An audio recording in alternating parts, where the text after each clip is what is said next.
आज जो है अब्दुल के घर पे बाबा का बुलडोजर संविधान का बुलडोजर होगा।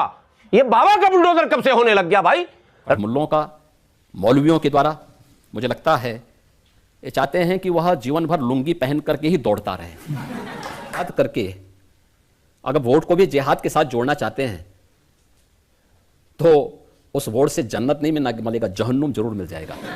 राज संविधान का है और बुलडोजर बाबा का है। मतलब है कि कोर्ट कहीं ना कहीं दबाव में आ रहा। कहने में क्या परेशानी है भाई? हम तो पाकिस्तान को ही आंख खींच के लाना चाह रहे हैं। ये मुसीबत ही खत्म हो जाए कि आप मुसलमान को बार बार कहते हैं पाकिस्तान भेजो। हम पाकिस्तान ही उठा के भारत में लाना चाहते हैं। बेटा, उसकी बेटी, उसका दामाद, उसका साला, उसका फूफू, चाची, ममानी, नानी, सबके घर पे बुलडोजर चल गया। बोलिए अगर गलत बोल रहा हूं। चलिए अयोध्या। दोस्तों, भारत के मुसलमान जब भी कुछ बोलते हैं या कुछ बयान दे देते हैं तो हंगामा खड़ा हो जाता है, सोशल मीडिया पर आग लग जाती है और उनके बयान ऐसे वायरल होते हैं जैसे कोई आग लग चुकी हो। मेरे दोस्तों, कुछ दिन पहले मौलाना मदनी साहब का एक बयान वायरल हुआ था जिहाद को लेकर। मैं आपको आज ऐसी दो वीडियो दिखाने जा रहा हूं। एक वीडियो है योगी आदित्यनाथ जी की, उन्होंने जिहाद को लेकर और मुसलमान को लेकर क्या बोला है, आज इस वीडियो के अंदर देखने जा रहे हो। और इसके साथ साथ उसके जवाब में एक मौलाना है, उन्होंने क्या जवाब दिया है योगी आदित्यनाथ जी को, वो भी आप देखोगे। जी हाँ मेरे दोस्तों, मौलाना मदनी साहब के बयान को लेकर सोशल मीडिया पर और हिंदू संगठन में आग लग चुकी है। ये आप सबने देखा होगा और बहुत सारी वीडियो सोशल मीडिया पर वायरल हो चुकी है। कोई तो उनके बयान को गलत ठहरा रहा है और बहुत सारे लोग उनके बयान को सही बोल रहे हैं। आज मैं आपको बताऊंगा क्या सही है क्या गलत है, और आप मुझको कमेंट करके ये जरूर बताना कि मदनी साहब ने जो बयान दिया था उसमें कितनी सच्चाई है और उन्होंने जो बोला है सही है या गलत। अभी मैं आपको जो वीडियो दिखाने जा रहा हूं योगी आदित्यनाथ जी का, उस वीडियो में आप देखोगे कि किस तरह से योगी आदित्यनाथ जी ने उस वीडियो के अंदर मुसलमानों को लेकर और मौलाना मदनी के जो जिहाद वाले बात को लेकर क्या बात कही है, वो आप इस वीडियो के अंदर देखने जा रहे हो। और उसके साथ साथ मैं आपको उसका जवाब भी जरूर दिखाऊंगा एक मौलाना साहब के बयान में, वो भी देख कर जाना। पहले मैं आपको योगी आदित्यनाथ जी का ये वीडियो दिखाता हूं, फिर आगे मैं आपको दूसरा वाला वीडियो दिखाऊंगा। पहले आप ये वीडियो देखिए। कि देश में जो मुसलमान वर्ग है उनको एक क्लियर कट मैसेज दिया जा रहा है। मौलाना सज्जाद नोमानी बड़े स्कॉलर हैं, बड़ी रिस्पेक्ट है। महाराष्ट्र में उन्होंने मीटिंग की और कहा कि चुपचाप एक मुश्त वोट देना है मोदी को हराने के लिए। देखिए, ये मैसेज दुर्भाग्यपूर्ण है। मोदी जी ने 10 वर्ष में चेहरा देख करके नहीं, जाति मत मजहब के आधार पर नहीं, सबका साथ और सबके विकास के आधार पर देश के अंदर विकास भी किया, गरीब कल्याणकारी योजनाओं का लाभ भी दिया। लेकिन ये जो ध्रुवीकरण करने का प्रयास हो रहा है कुछ कठमुल्लों का, मौलवियों के द्वारा, मुझे लगता है ये चाहते हैं कि वह जीवन भर लुंगी पहन करके ही दौड़ता रहे। उसको ये लोग नहीं चाहते कि वह कोई एपीजे अब्दुल कलाम बने, कोई वैज्ञानिक बने, भारत के अंदर वह नेतृत्व करने की स्थिति में आ सके। उन्होंने क्या कहा, बहुत अकलमंदी के साथ, बहुत खामोशी के साथ वोट जिहाद करो। जिहाद करके अगर वोट को भी जिहाद के साथ जोड़ना चाहते हैं तो उस वोट से जन्नत नहीं मिलेगा, जहन्नुम जरूर मिल जाएगा। और एक बात और मैं बता देना चाहता हूं, देखिए, भारतीय जनता पार्टी का बहुत स्पष्ट वो है कि भारत का संविधान शरीयत से नहीं, कोई व्यक्तिगत कानून से नहीं, हम बाबा साहब भीमराव अंबेडकर के द्वारा बनाए गए संविधान से चलाएंगे। अब ये डराने की बात नहीं है। जब ये रिपोर्ट पीएमओ से आती है कि 65 साल का आकलन किया, हिंदू 7% कम हो गए, मुसलमान 44% बढ़ गए। भारत के अंदर तो हिंदू 8% घटाई, मुस्लिमों की आबादी उससे ज्यादा कई गुना बढ़ी है। लेकिन पाकिस्तान बांग्लादेश में ठीक इसके उल्टा हुआ है।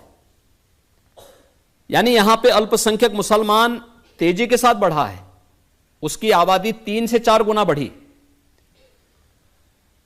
हिंदुओं की आबादी घटी। तो जी हाँ दोस्तों, आप लोगों ने आपकी अदालत के रजत शर्मा जी का ये वायरल इंटरव्यू देखा है, जिसमें योगी आदित्यनाथ से उन्होंने काफी बेबाक सवाल पूछे हैं कि इस तरह से जो है मौलाना सज्जाद नुमानी की तरफ से क्लियर कट मैसेज दिया जा रहा है सभी मुसलमानों को, मोदी को हराने के लिए जो है मुस्लिम समाज जो है एक पुष्ट वोट करे, यानी एक ही वोट करे। जब तक देश में चलता रहेगा तब तक ये देश प्रगति नहीं कर सकता, इसको रोकना पड़ेगा। आप देखिए, अगर उस पीड़ित मानवता के लिए भारतीय जनता पार्टी नेतृत्व की मोदी जी की सरकार सिटीजनशिप अमेंडमेंट एक्ट लेके आती है, जिसमें भारत के किसी नागरिक का हित नहीं होना है, पाकिस्तान, बांग्लादेश, अफगानिस्तान से जो पीड़ित हिंदू है, बौद्ध है, जैनी है, सिख है, क्रिश्चियन है, पारसी है,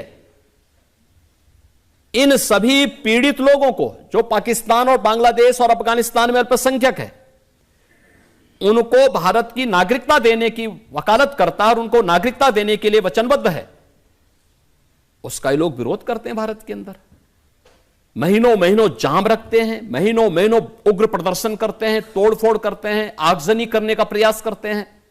यह मानसिकता क्या दिखाती है? यह मानसिकता दिखाती है इन्हें मानवता से नहीं, इन्हें देश से नहीं, अपने मजहब से ज्यादा प्यार है, और मजहब को देश की तुलना में आप ऊंचा रखने का प्रयास करेंगे तो नया भारत इसको स्वीकार नहीं करेगा। कि राहुल गांधी तो विदेशों में जब जाते हैं वहां कहते हैं कि ये मोदी जी की सरकार, ये योगी जी की सरकार मुसलमानों पर जुल्म कर रही है। ये विदेशों की धरती पर बैठकर वो कहते हैं, और वहां अमेरिका के और लंदन के न्यूज़पेपर्स ये रिपोर्ट छापते भी हैं। याद करिए 2010 में जब श्री राहुल गांधी विदेश की यात्रा पे थे, तब उन्होंने कहा था ना कि हमें आईएसआई से भय नहीं है, हमें किसी आतंकी संगठन से भय नहीं है, हमें भारत के अंदर हिंदुओं से भय है। भाई, आपको हिंदुओं से भय है, हिंदुओं को इन्हीं की सरकार के समय आतंकवादी कहा गया था, तो उन हिंदुओं से वोट क्यों मांग रहे हो? फिर उनसे दूरी बना के रखो ना। वैसे भी एक्सीडेंटल हिंदू हैं, इनको अपने आप को हिंदू बोलने में ही शर्म लगती है, और हिंदुओं को लोग आतंकवादी कहते हैं। दुनिया के अंदर हिंदुस्तान को और हिंदुओं को अपमानित करते हैं, और वोट इनको हिंदुओं का चाहिए। जाति के आधार पर उसी हिंदू को बांटेंगे, ये नहीं चलेगा। ये दोगलापन और दोहरी जोरा चरित्र देश नहीं स्वीकार कर सकता। दोस्तों, देखा आपने योगी आदित्यनाथ जी का ये वीडियो, आपने देखा होगा किस तरह से योगी आदित्यनाथ जी ने मुसलमानों के सवालों के जवाब में क्या बोला है और जिहाद वाले बयान को लेकर उन्होंने क्या कहा है। जी हाँ मेरे दोस्तों, अब मैं आपको वो वीडियो दिखाने जा रहा हूं जिस वीडियो के अंदर योगी आदित्यनाथ जी के इस वीडियो के ऊपर जवाब दिया गया है और बहुत कुछ कहा गया है। आप पहले उनका ये वीडियो देखिए, मगर मेरी आपसे गुजारिश है आज का मेरा ये वीडियो पूर्ण एंड तक जरूर देखना, और अगर आप मेरे चैनल पर नए आए हो चैनल को जरूर सब्सक्राइब करना, साथ में इस वीडियो को ज्यादा से ज्यादा लोगों में शेयर जरूर करना। चलिए दोस्तों, पहले आप ये वीडियो देख लीजिए, फिर आकर मैं आपसे बात करता हूँ। मैं भी ये मानता हूं, भारत का मुसलमान ये मानता है कि अदालतों से हमें न्याय नहीं मिला है। फैसले सुनाए गए राम मंदिर के मामले में, आप उस सुप्रीम कोर्ट के सारे फैसले जितने हैं पूरे पेज पढ़ लें। 3 बातें कही गई थी। कहा गया था मंदिर तोड़कर मस्जिद बनाने के कोई साक्ष्य नहीं मिले, ये उस ऑर्डर की कॉपी में। दूसरा कहा गया था कि 1949 तक यहां नमाज पढ़ी जा रही थी। तीसरा उसमें कहा गया कि जो मूर्तियां रखी गई, जिसको रामलला प्रकट होना कहा गया, जो मूर्तियां रखी गई वो ट्रेस पास का मामला बनता, ये मैंने जुर्म बताया उसको, ये उनके फैसले में है। अब आप बताइए कि मंदिर तोड़कर मस्जिद बनाई भी नहीं गई, उसमें नमाज भी होती थी, जिसने मूर्ति रखी वो ट्रेस पास का काम किया, जिसने उस मस्जिद को शहीद किया वो अपराध था, ये सुप्रीम कोर्ट कह रहा। तो जब सब कुछ मेरे फेवर में था तो फैसला आपने मेरे खिलाफ क्यों दे दिया? एक सवाल, हमने तो फैसला मान लिया, लेकिन क्या हम ये नहीं कह सकते कि आपने फैसला मेरे ऊपर थोपा? उच्चतम न्यायालय के माननीय मुख्य न्यायाधीश जो पूर्व हो गए हैं गवई साहब, जाते जाते उन्होंने कहा कि मैंने एक ऐतिहासिक फैसला बुलडोजर पर सुनाया। उनका बयान है, सभी पत्रकार बंधु जानते हैं क्या फैसला सुनाया उन्होंने, जरा हमको बताइए क्या फैसला सुनाया। बुलडोजर तो चल रहे हैं। अभी 2 घटना बताता हूं। अयोध्या में एक मोहम्मदन जो है वो पकड़ा गया बलात्कार के केस में। उसके बेटा, उसकी बेटी, उसका दामाद, उसका साला, उसका फूफू, चाची, ममानी, नानी, सबके घर पे बुलडोजर चल गया। बोलिए अगर गलत बोल रहा हूं, चलिए अयोध्या। रोज टीवी वाला दिखा रहा था आज जो है अब्दुल के घर पे बाबा का बुलडोजर। बाबा का बुलडोजर संविधान का बुलडोजर होगा। ये बाबा का बुलडोजर कब से होने लग गया भाई? राज संविधान का है और बुलडोजर बाबा का है। मतलब है कि कोर्ट कहीं ना कहीं दबाव में आ रहा। कहने में क्या परेशानी है भाई? सच बोलने में इतना डरेंगे आप? देश में सच बोलने की भी आजादी छीनी जाएगी क्या? यह गलत परंपरा है। क्या आप, मैं जुर्म कर रहा हूं ना, गुलाम सरवर मुजरिम है ना, तो संविधान हमें मुजरिम मानेगा, हमें सजा मिलेगी। मेरे बच्चे, मेरे भाई, मेरे मामा, मेरे क्या चल रहा? तौकीर रजा के साथ क्या हो रहा?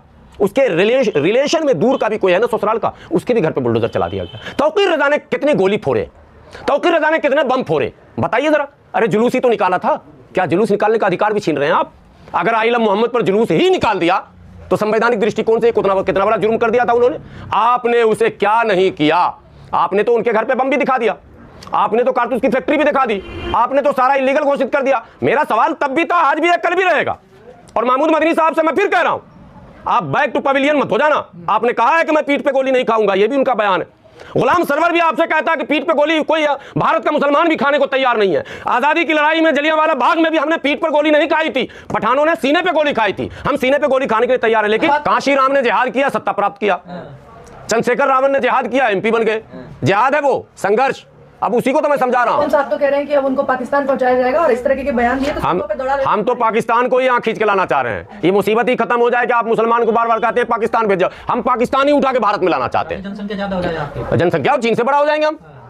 पहले पाकिस्तान को खींच के लाएंगे, फिर बांग्लादेश को खींच के लाएंगे, अखंड भारत बनाएंगे। नहीं नहीं, हम अखंड भारत। मारेंगे सनातनी सड़कों पे दौड़ा दौड़ा के मारेंगे, ऐसे बयान देंगे। किसको? कौन सनातनी? सनातनी कब से आ गए? दौड़ा दौड़ा के मारे जाएंगे। पहले थे वैदिक, फिर हुए आर्यन, फिर हो गए हिंदू, अब हो गए सनातनी। ये हैं कौन? अभी तो हम समझ ही नहीं पा रहे। वो तो समझाने तैयार है ना। नहीं, यही शब्द जो है दौड़ा दौड़ा कर मारेंगे, ये असंवैधानिक शब्द है। जिहाद से सनातन की तुलना कर रहे हैं आप? सनातन की तुलना जिहाद से कर रहे हैं? सनातन धर्म तो हमारा धर्म है, इस्लाम धर्म है। सनातन धर्म तो हमारा है। ये तो मौलाना मदनी साहब पहले कह चुके हैं। नहीं नहीं, हम लोग ये तो नकली है यार। ये पहले थे वैदिक धर्म वाले, बाद में हो गए आर्यन, फिर हो गए हिंदू। अच्छा, आज से 15 साल पहले किसी अखबार में सनातन लिखा दिखा दो। 15 साल पहले का अखबार लाओ, अगर कहीं सनातन लिखा हो मैं हार मान जाऊंगा। ये 10 साल से शुरू हुआ, हम तो पहले से हैं। सनातन का अर्थ क्या होता है? शाश्वत, जो शुरू से अंत तक रहेगा। हम तो शुरू से अंत तक रहेंगे। तो मोहन भागवत जी ने भी कह दिया कि ये जब से आए हैं रहेंगे, ही नहीं जाने वाले हैं। वो कह चुके हैं कि ये नहीं जाने वाले हैं, इस्लाम मिटने वाला नहीं। आपको ही साबित करना पड़ता है कि हमारे अंदर देशभक्ति नहीं, कहाँ हम साबित कर रहे हैं? हम हैं, हम उनको नहीं, हम तो उनको कह रहे हैं। जो तथा कथित 25 रुपए के गमछे वाले घूम रहे हैं, वो गमछा भी मुसलमान का ही। सरवर साहब, आप वंदे मातरम बोलने के लिए तैयार हैं? नहीं, कहाँ वंदे मातरम? मतलब अबे सब समय हॉर्न कहाँ बजता है? जहाँ भीड़ होती है। अगर खाली रोड पर कोई हॉर्न बजाता जाए तो उसको क्या कहोगे आप? हॉर्न से तुलना करेंगे? पागल लो। कोई चीज का जगह होता है ना, हर चीज का एक जगह होता है, एक निश्चित समय होता है, एक माहौल होता है, एक वातावरण होता है। यही तो पागलपन है। एक कोई भी पत्रकार पूछ लिया, टीवी चैनल में पूछ रहे, अच्छा आप वंदे मातरम बोल रहे हैं, यहाँ क्यों बंद? यहाँ तो जो मुद्दा उस पर पहले बात करा ना। वंदे मातरम का यहाँ क्या लेना देना? क्या अदालत में बैठे हमारे माननीय जज महोदय को ये पता नहीं कि आदम खान के साथ क्या हो रहा है? राजनीतिक साजिश नहीं है। आदम खान भी आतंकवादी है क्या? नहीं। अरे भाई, डबल पैन कार्ड बनाने का मैक्सिमम सजा इस देश में कितना हुआ वो निकाल के दीजिए ना। जब अदालत में आप जाओगे, ये देख, अरे ये तो बैनर लग गया, इसके पीछे सारी किताबें लॉ की हैं। अभी मैं दिखा देता, ठीक है, सारी किताबें लॉ की हैं। अरे सुन तो लो, आप सुन तो लो। जब कोर्ट में हम आर्गुमेंट्स करने खड़े होते हैं जज के सामने, पत्रकार महोदय आप लोग कभी कोर्ट गए होंगे, एक सेकंड सुन लीजिए, कोर्ट गए होंगे तो जब दो पक्ष के वकील खड़े होते हैं, आर्गुमेंट्स होता है ना, तो जो ऑर्डर भविष्य में कोर्ट ने किया है, अदालतों ने, हाई कोर्ट ने, सुप्रीम कोर्ट, उस ऑर्डर की कॉपी दिखाई जाती है। उसको हवाला कहते हैं उर्दू में, यानी रेफरेंस। तो उस रेफरेंस को दिखाया जाता है। मैं आपसे चैलेंज करके कहता हूं कि डबल पैन कार्ड अपराध है। मैं बोल रहा हूं कैमरे पर अपराध है, लेकिन उस अपराध में भारत में किसी को अगर 7 साल की सजा हुई हो तो लाओ सामने, मान जाए हम योगी जी को अपना बॉस, अपना उस्ताद मान जाएंगे हम। अरे आज तक नहीं हुई है। मैं रेफरेंस की बात कर रहा हूं। अदालत में रेफरेंस चलता है सर, उसकी कॉपी सबमिट की जाती है। ऐसा नहीं कि मैं कुएं का मेढक हूं। मैं सब ये तो अच्छी मिसाल पेश कर रहे हैं ना वो, कि इसके बाद अगर कोई ऐसा करेगा तो उस पर भी इतनी किए हुए हैं उन्हीं की पार्टी में। आप ही लोग मुद्दा उठाए। उनके मशहूर नेत्री भी है डबल पैन कार्ड वाली, मैं नाम ज्यादा नहीं लूंगा। नहीं हो, यही सवाल मैं करता हूं कि आप कर रहे हैं तो रासलीला और हम कर रहे हैं तो ये तो ठीक नहीं है। ये नहीं, एक पैमाना, अदालत का नजरिया एक होना चाहिए। सरकारें आएंगी जाएंगी, सरकार अदालत पर कोई प्रेशर न बनाए, ये मेरी विनती है। एक ही जुर्म होता है बलात्कार का, हिंदू के साथ अलग, मुस्लिम के साथ अलग, दोनों के फैसले अलग। एक ही काम चोरी का होता है, चोर मुस्लिम पकड़ा जाता है। अरे सब कुछ छोड़ो आप, आप ट्रैफिक पे चले जाओ, ऐसा माहौल खराब किया जा रहा। अल्पसंख्यक तो और भी है देश में, आप ही पे क्यों आरोप लगता? हम पर आरोप लगाएंगे नहीं तो दलित, आदिवासी, पिछड़े इनके साथ कैसे खड़े होंगे? ये तो कहते हैं और हमारे लोग भी कम नहीं है ना, ये कहते हैं 2047 तक तो एकदम शरिया कानून नाफिज हो जाएगा, मुसलमान हो गया 40 करोड़। भाई पत्रकार बंधुओं, फिर से सेंसस 2011 निकाल लेंगे, 2011 के बाद तो जनगणना हुआ ही नहीं है। हम 14.5 है उसमें, 14.5% मतलब 18 से 20 करोड़ के अंदर, और हमें बताया जा रहा 40 करोड़ 30 करोड़। ये साजिश नहीं है क्या? ये हिंदू भाइयों को डराने के लिए नहीं किया जा रहा क्या? ये दलितों को डराकर, पिछड़ों को डराकर गोलबंद नहीं कर रहे हैं? ये अपने उस सेटअप में उनको अपने पीछे नहीं ला रहे हैं? तो ये सब हो रहा है, सारी चीजें हो रही है।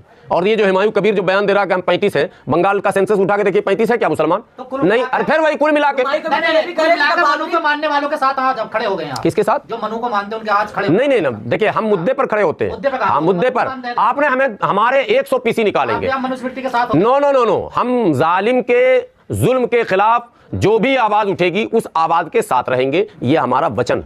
हजरत हुमायूं कबीर कह रहे कि आज जो मौलाना पंडित या भाजपा के लोग विरोध कर रहे हैं, बाबरी मस्जिद जब शहीद हो रहा था तो आप लोग क्यों चुप थे? हुमायूं कबीर क्यों चुप थे? हुमायूं कबीर क्यों नहीं आए? मैं तो आवाज उठाया था। हुमायूं कबीर कहाँ थे? अरे मर जाएंगे लेकिन मस्जिद बनवा के रहेंगे। नहीं, वो तो मैं तो मौलाना मदनी साहब से गुजारिश करता हूँ कि एक बयान उनको देना चाहिए, बंगाल को पोलराइज न करें, हुमायूं कबीर को बर्खास्त करें, गिरफ्तार करें, ममता बनर्जी खुद उसे जेल में डाले, उसका मानसिक संतुलन बिगड़ गया। नहीं, मस्जिद वो नहीं बना रहा, वो मस्जिद है जर्रार। हमारे यहाँ मस्जिदों में आग भी लगाई गई, उसको इसलाह सुन तो लो आप। अरे आप सुन तो लें पत्रकार बंधु, इस्लाम में एक मस्जिद था जिसका नाम है मस्जिद जर्रार, उसको जलाने का हुक्म है, ठीक है? ये मस्जिद जर्रार बना रहा। बाबर से हमारे भारत के मुसलमानों का कोई संबंध नहीं है, वो विदेशी शासक था, आया, किसी ने बुलाया, मारा। फिर सुन तो लो पूरी बात। और बाबर का ही औलाद था हुमायूं को शेर शाह सूरी ने मार के भगाया था, तो सूरी के वंश भारत में रहते हैं, मुगल का वंश कोई भारत में मिलेगा नहीं। सुन लो आप, उसी का बेटा था अकबर, उस अकबर के नवरत्नों का। दोस्तों देखा आपने ये वीडियो, मुझको पूरी उम्मीद है योगी आदित्यनाथ जी की और मौलाना साहब की बातें आपके समझ में आ चुकी होंगी। दोस्तों किस तरह से योगी आदित्यनाथ जी ने मुसलमानों को लेकर बात कही है, और उन मौलाना ने योगी आदित्यनाथ जी के सवाल के और जवाब के पीछे जो बात है उसका जवाब जो दिया है वो भी आपने देखा होगा और सुना भी होगा। दोस्तों आप मुझे इसकी राय ज़रूर बताना। दोस्तों आपकी क्या राय है इस वीडियो के बारे में मुझे कमेंट बॉक्स में आकर कमेंट कर ज़रूर बताना। दोस्तों आज की वीडियो में बस इतना ही, मैं फिर मिलूंगा ऐसी ही दूसरी वीडियो के साथ, तब तक इन्हें सलाम, नमस्ते, जय हिंद।